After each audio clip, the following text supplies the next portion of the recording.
Mesdames et messieurs, la stratégie de dépistage systématique des cas contacts d'une personne contaminée au Covid-19 permet d'élargir le nombre de personnes dépistées.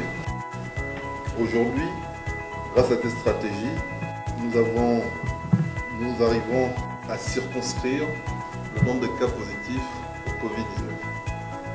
Sur les 94 prélèvements qui ont été analysés hier, nous avons 18 nouveaux cas positifs au Covid-19, ce qui porte à 75 le nombre total de cas déclarés positifs au Covid-19 dans notre pays.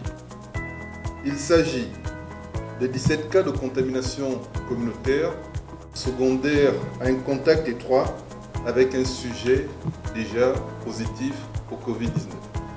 Et la 18e personne est un commerçant qui travaille au marché Momboué, qui a présenté un certain nombre de symptômes évocateurs du Covid-19 et qui a été admis à l'hôpital des instructions des armées d'Akanda où le diagnostic s'est révélé positif.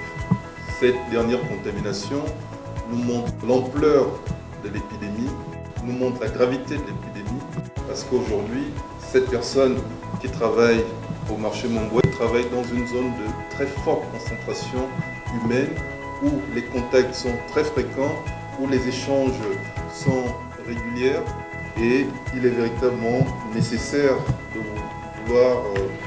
prendre conscience aujourd'hui du respect de ces mesures barrières, notamment celles concernant la distanciation sociale, qui est de respecter de prendre une distance au moins d'1 mètre entre les différentes personnes qui sont autour de nous, mais également la mesure sur le port du masque systématique.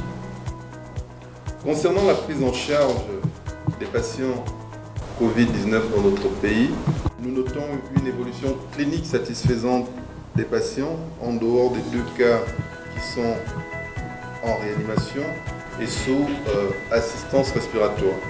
Leur état clinique est stationnaire.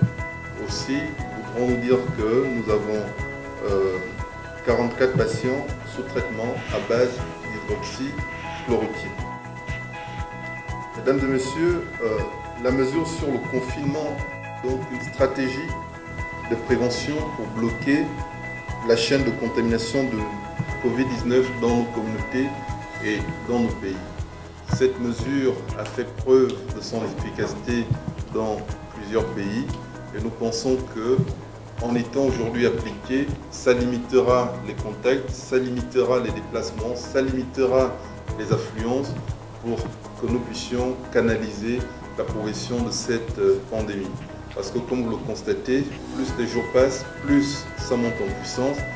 Et avec cette mesure, au moins, nous sommes sûrs que les gens ne se baladeront plus, il n'y aura plus d'attroupement inutile, il n'y aura plus de rassemblement de complaisance. Les gens resteront chez eux et ainsi nous pourrons mieux canaliser et circonscrire.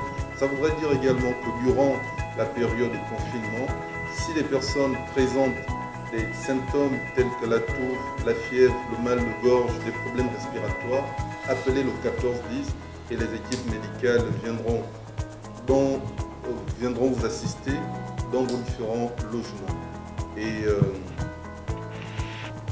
nous vous recommandons fortement de faire ainsi, de ne pas se rendre à l'hôpital, parce que les expositions, les contaminations que nous avons enregistrées auprès des médecins, ce sont des gens qui ont été malades, qui sont directement allés à l'hôpital sans pourtant appeler le 1410. Et c'est ce qui fait en sorte que ces médecins soient exposés et nous nous retrouvons dans cette situation, comme je l'ai dit hier, où 37% des médecins sont aujourd'hui, les personnels de santé plutôt, sont contaminés dans le cadre du nombre de personnes totalement positives.